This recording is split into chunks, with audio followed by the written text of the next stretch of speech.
একবার হচ্ছে ফাল্গুনের ফ্রেন্ডের সাথে বের হই, তো সেখানে আমি একটা শাড়ির সাথে আমার ডিজাইন মানে আমার নিজের জন্য করা একটা ব্লাউজ পরে বেরোই। এটা ছিল সোনার হরিণ বইয়ের প্রচ্ছদ নিয়ে করেছিলাম। তো হয় কি বন্ধুর সাথে আড্ডা দিচ্ছি, ঘুরতেছি ফিরতেছি, হঠাৎ করে একজন এসে আমাকে না ধরে হাঁপিয়ে বলতেছে, আপনাকে না আমি এতক্ষণ ধরে খুঁজতেছি। তো ভেবা থেকে খেয়ে গেছি কেন খুঁজতেছে। তো বললো যে আপু আপনার এই ব্লাউজটা কোন পেজ থেকে নেওয়া, এত সুন্দর। তখন আমি না কিছুটা অপ্রস্তুত হয়ে পড়ি যে আরে আমার ডিজাইন করা আমার নিজের জন্য করা একটা ব্লাউজ দেখে কেউ এত পছন্দ করতেছে। আবার এটা না খুব মিক্স রিয়াকশন, খুব অপ্রস্তুত ফিল করতেছিলাম, আবার হচ্ছে খুব খুশি খুশি লাগতেছিল, আবার লজ্জা লাগতেছিল। এরকম হুট করে কেউ এসে খুঁজে আমার ব্লাউজের প্রশংসা করতেছে। তারপরে ওনাকে আমি বললাম যে আপু আসলে এটা তো আমার নিজের জন্য নিজের করা, এটা আমি কোথাও থেকে কিনি নাই। কারণ উনি না খুব হতাশ হয়ে আমাকে বলতেছে এই শাড়িটি কোনো পেজ থেকে কিনলে আমি তো কিনতে পারতাম, এটা এত সুন্দর লাগছে আমার। তখন ওখানে আমার যে ফ্রেন্ডরা ছিল, ফ্রেন্ডের মধ্যে যেটা হয় ওরা যে হ্যাঁ তুই কেন করিস না, তোরও করা উচিত, তুই নিজের জন্য শুধু শুধু বানা, 2-4 পিস বেশি বানা, আমরাও পড়লাম, মানুষজনও কিনলো। তো সেখানে কি হয়, এই মজা করতে করতে আমার এক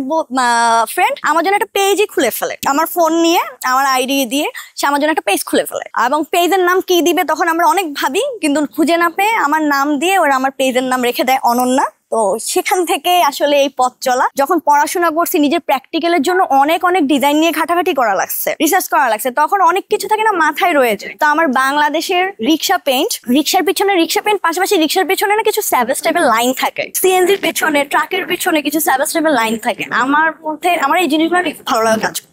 আমি অলওয়েজ ভাবতাম যে এই টাইপের জিনিসগুলোকে কিভাবে হচ্ছে থাকে না পোশাকে আনা যায়, কারণ আমি এই টাইপের জিনিস পড়তে চাইতাম কিন্তু পেতাম না পড়ার জন্য, এরকম খুঁজে পেতাম না। পরে হচ্ছে আমি এই জিনিসটাকে আর্ট করে ট্রেসিং এ নিয়ে এমব্রয়ডারি নিয়ে আসি এবং এভাবে আমার ব্লাউজ নিয়ে কাজ করা শুরু হয়। বিজনেস চালানোর ক্ষেত্রে আমি অনেক সমস্যা তো ফেস করেছি। যেমন আমি যে ডিজাইনটা করলাম আমার রুচির সাথে কিন্তু দেশের আর 10 জন যারা আমার কাস্টমার হবে তাদের রুচি মিল থাকতে হবে, আমি তো শুধু ডিজাইন করলেই হবে না। যেমন এই জন্য আমি সময়ে হচ্ছে আমার ডিজাইনে অনেক পরিবর্তন এনেছি। যেমন একটা সময় আমি শুধু কিছু স্যাভেজ লাইন দিয়ে রিক্সা পেইন্ট দিয়ে শুধুমাত্র আমার ডিজাইন গুলো করতাম। এরপরে আমি দেখলাম যে হচ্ছে এইটার কাস্টমার বেস খুবই অল্প, কিছু টিনেজার বা ভার্সিটি পড়ুয়া মেয়ে। এরপরে আমি চিন্তা করলাম তাহলে আমি এটাকে আরেকটু কিভাবে হচ্ছে ছড়াতে পারি, যাতে এগুলোর পাশাপাশি থাকে না চাকরিজীবী, ভার্সিটির টিচার, ডাক্তার, ইঞ্জিনিয়ার, এই ধরনের হচ্ছে লেডিদের কাছে কিভাবে আমার জিনিসটাকে আমি আরো মানে তাদের পছন্দের তালিকায় কিভাবে ঢুকতে পারি। পরে আমি দেখলাম যে ফ্লোরাল ডিজাইন গুলো মানুষ বেশি পছন্দ করছে। তারপর আমি একটা সময় ফ্লোরাল ডিজাইন নিয়ে কাজ করা শুরু করলাম। যেমন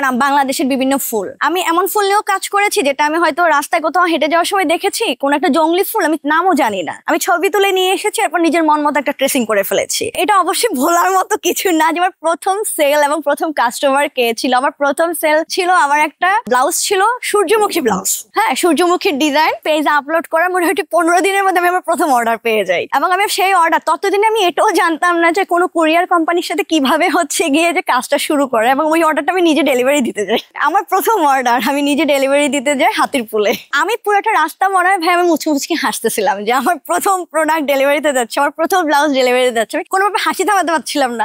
ভাগ্য ভালো তখন কোভিড ছিল, আমার মাস্ক পরা ছিল, আমার খুশিটা আমি লুকায় রাখতে পারছিলাম না। এটা আসলে 2-3 বার মনে হয়েছিল যে বিজনেস এবার ছেড়েই দিব। এটার প্রধান রিজন ছিল কি, ব্লাউজ না খুব ছোট একটা জিনিস, দেখে মনে হয় যে একটা ছোট একটা জিনিস, এইটার দাম কেন এত।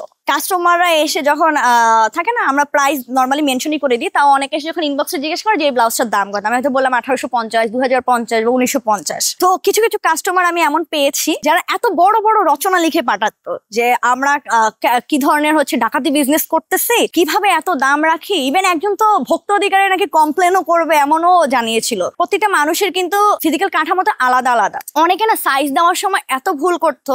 যেমন আমার একটা ঘটনা আপনাকে যদি বলি, 2023-এর ঈদের আগে একজন কাস্টমার আমাদের সাথে ইনবক্সে এত খারাপ ব্যবহার করেছিল ঈদের, কারণ ওনার ঈদের আগেই হচ্ছে ডেলিভারিটা গিয়েছিল, কারণ ওনার ব্লাউজ ছোট। তো উনি আমাকে কিন্তু মাপ দিয়েছিল হচ্ছে 36 সাইজ, আমি 36 সাইজে ওনাকে বানিয়ে পাঠিয়েছি, খুবই স্বাভাবিক। তারপর আমরা সবসময় একটা জিনিস মেনটেন করি যে ওকে কাস্টমার ইজ গড। আমরা ওনাকে একটু শান্ত করলাম, এরপর বললাম আপু এখন তো সম্ভব না, আপনি ঈদের পরে আপনার একটা ব্লাউজ সহ আমাকে আমার বানানো ব্লাউজটা আমি পিক করে নিচ্ছি, তারপর আমি দেখছি। যখন পিক করলাম আমি দেখলাম ওনার ব্লাউজটা 40 সাইজ। এই যে কাস্টমাররা নিজেরা ভুল অনেক সময় সাইজ দেয় এবং যাওয়ার পরে এই যে প্রচুর রুড বিহেভ করে, এবং এই যে আমরা আমাদের দিক থেকে খরচ দিয়ে এটাকে পিক করে আবার ফিক্স করে পাঠানো, এটা আসলে আমাদের জন্য খুবই অলাভজনক ব্যাপার হয়ে যায়। এরপরে আমরা আসলে পেজে প্রথমে তো ফ্রাস্ট্রেটেড হয়ে গিয়েছিলাম, এই বিশেষ করে কাস্টমারদের এই সাইজের ইস্যুর জন্য। তারপরে আমরা একটু স্ট্রিক্ট হয়েছিলাম যে আমাদের হচ্ছে আপনাদের কাস্টমারদের সাইজ দেওয়া ভুল হলে আমরা এটা ফিক্স করে দিব, কিন্তু এই যে পিক করা ফিক্স করার এটার হচ্ছে কস্টিংটা কাস্টমারই দিতে হবে। বাংলাদেশের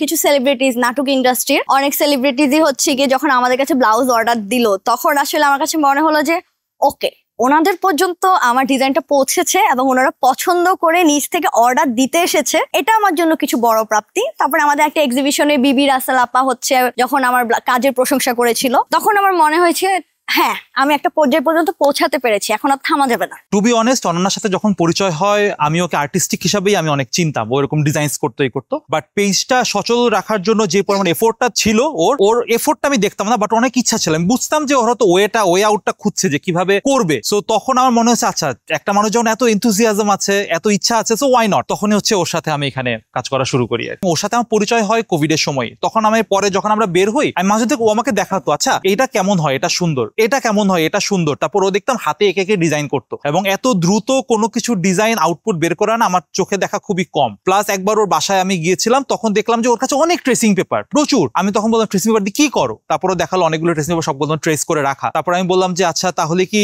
এটা কি ডিজাইনে যাচ্ছে, বা এটা কি এখনো তুমি কাজ শুরু করেছো? বলতে আমি করে রেখেছি, বাট এখনো পর্যন্ত কাজ শুরু করি নাই, বাট আমার যা হাতে করা। তখন এই এনথুজিয়াজমটা দেখে মনে হচ্ছিল যে না, ওকে দিয়ে হবে, মানে অ্যাটলিস্ট চেষ্টা বা উৎসাহটুকু আছে।